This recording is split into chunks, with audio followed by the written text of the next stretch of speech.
All right. Thanks, Mitras. Cheers. Yeah, it's nice to see you all. I'll just take a second to calm down. I wanted to express some appreciation for my parents coming down tonight and my brother and his partner. I don't think it's their usual day out, so it's brave of them to come. I grew up in a house with a big golden statue. It's actually of Sariputta, who Donnie Todd was talking about. We thought it was the Buddha up until I got into Buddhism. It's about this size, actually. And my parents aren't religious, but they went travelling around the world before they got married. And as a sort of memento of their time in the East, they brought this beautiful statue back. And since before I can remember, I've been looking up to this big golden Buddha, as we thought it was. And I just love the idea that they're here today just thinking, oh no, what have we done? But I don't think they are thinking that.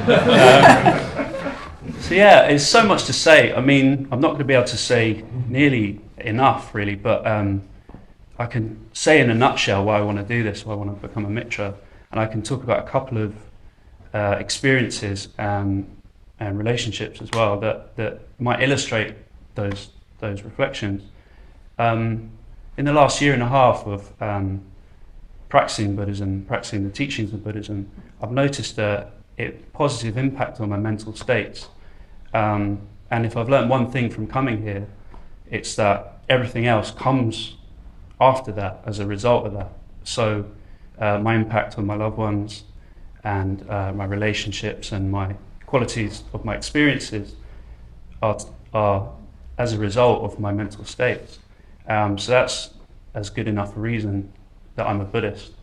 And in terms of this Triratna context, I found the teachings very relatable, and not always easy to practice, but easy to understand and try to practice.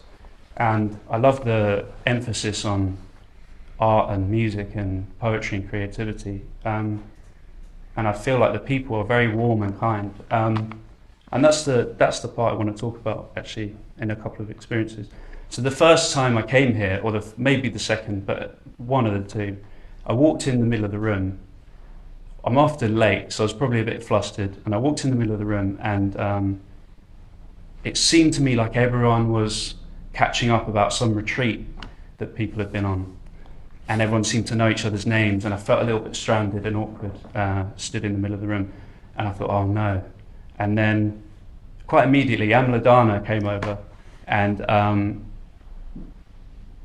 basically put me at my ease and made me feel welcome. I think he must have just said, oh, it's awkward, isn't it, if you don't know anyone? But what's kind of, hi, I'm Amladana, and what's brought you down here? And kind of made me feel like, oh, it's welcome. And yeah, so in that moment, I went from being me on my own feeling awkward to being awkward with Amladana instead. Sorry, Amladana. But to this day, when I see Amladana, I feel put at ease and welcome. And often that's in the kitchen in the house I live in, so that says a lot about his kindness. And that's what I found of all the members and teachers and people here is kindness. And on that, so I signed up for an 8-week course, like Mitras was saying, and on that, I think I'd got into meditation. I'd read The Power of Now. I'd understood this thing of I'm not my mind, and that kind of helped me learn to meditate, and got quite into it. And I think I was expecting to come down here for the sort of secret meditation initiation. That's what I thought I was after, but I didn't really read the text on what the course was offering, and it turns out it was a ethics course. I really loved it. I was really, I think Mitras said I was really enthusiastic. Probably a bit too enthusiastic. It was probably a little bit intense, but I was absolutely loving it. And Mitras just responded to that with equal enthusiasm. And I'm sure many of you know this about Mitras, that if you are new or if you're not new, and you're enthusiastic, he will meet that, and he will be very generous with his desire to share that with you and bring you in to experience this, what's going on. And he was doing that for me. He was just inviting me to study and inviting me on retreat. And yeah, he's like a walking Dharma invitation when he's in his element. And he was opening doors to these different things, and then he opened his door, and I moved in the community, and now I live in the room next to him. So it escalated quite quickly. So that's a warning. Just be careful. So yeah, that's some personal qualities of the two teachers that teach our Mitras study group, and two teachers who I've kind of had a lot of contact with here. But I also think it's kind of a reflection of the culture in Triratna. I see that in a lot of the teachers, that they are kind and generous and kind of warm, and they want to relate to you and bring you in. And so that's another reason that I want to study Buddhism in this context. And I just got to go through quickly before I've got one more example. But I just want to say that since then, since kind of taking up on Maitranara's invites, I've moved into community and this with some great guys. And as Sergio was saying, it's a really loving context, and people are very supportive, and it's really having a positive effect on me. So it's just a really nice place to live. And also I've joined a study group with some other great guys, and we puzzle out what this is, what Buddhism is, together. And air our sort of reservations and resistances. And one of my favourites is Tom, who can't be here tonight, but you might see this on YouTube, ordering the ethical precepts in terms of his favourite to his least favourite. That's just memorable, really memorable, and we're having a lot of fun doing it as well, so that's great. And I just wanted to say as well, it's great to do this with you, Sergio, and it's really nice to be your friend, and I'm glad to be becoming a Mitra with you. I live with Sergio as well, and he's also in the study group. So that leads me on to my last thing I wanted to talk about. I'm getting kind of like anxious, dry throat as well. But anyway, I'll survive.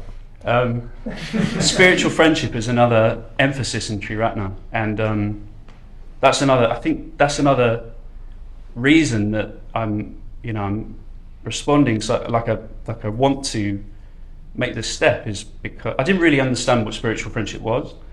But then my favourite night out last year, I went to a really rubbish stand-up comedy night, and that's not the end of the story. I went to a rubbish stand-up comedy night with Dan, and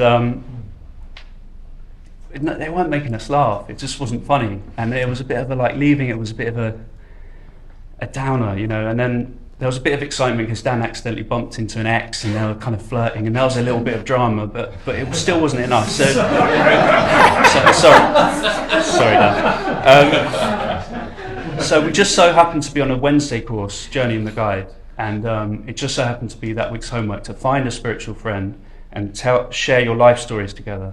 The purpose of which is to learn something about yourself and redress some of the kind of untruths you've perhaps told yourself as you're retelling it, and also to connect and learn with another friend and understand each other better. And so that's what we did. Went back to Dan's house, and us Buddhists know how to party. So Dan put on the peppermint tea, and stayed up until past 3 a.m. doing our life stories, 10 minutes at a time each. So I might get to 6 years old, and then the buzzer would go, and Dan would do his bit, and we just did this for hours. And a sort of atmosphere, it was amazing, this atmosphere developed. And it's really, one of my most memorable, two things that are really memorable from that night is having to kind of stop the clock every now and then during telling some of my most sort of shameful or painful or difficult experiences, because Dan had to catch his breath from laughing too much. And to be fair, it was the same the other way around as well. We'd have to take a moment because it would be so funny. And all of this stuff is experience. It's quite hard to put these experiences into words as to why I want to commit and all that. But if I had to try and explain that experience as to why it's important, it's like 5% annoyance at being with something really difficult from your past and having someone laugh at you about it, and then 95% relief that now that memory is recontextualized with a friend who is laughing alongside you, and kind of it's okay. And not only that, but I've told him a load of stuff, and he's more of my friend now than he was before. So yeah, if that's not I now understand a little bit more about what spiritual friendship is after that night, and it's really good to be your mate. And yeah, so what's happened there is a teaching that's come from the wider Triratna order, from someone at the LBC, has been practiced, has been taught here, and then me and Dan have taken it off in the context of spiritual friendship and practiced it. And as a result, I have a kind of better relationship to my own past, and I've kind of understood a friend on a deeper level as well. So that's kind of hopefully illustrates as to why I think this works. And I just want to do more of that, and I hopefully become more kind and generous and content and mindful and truthful in the process. Thank you very much.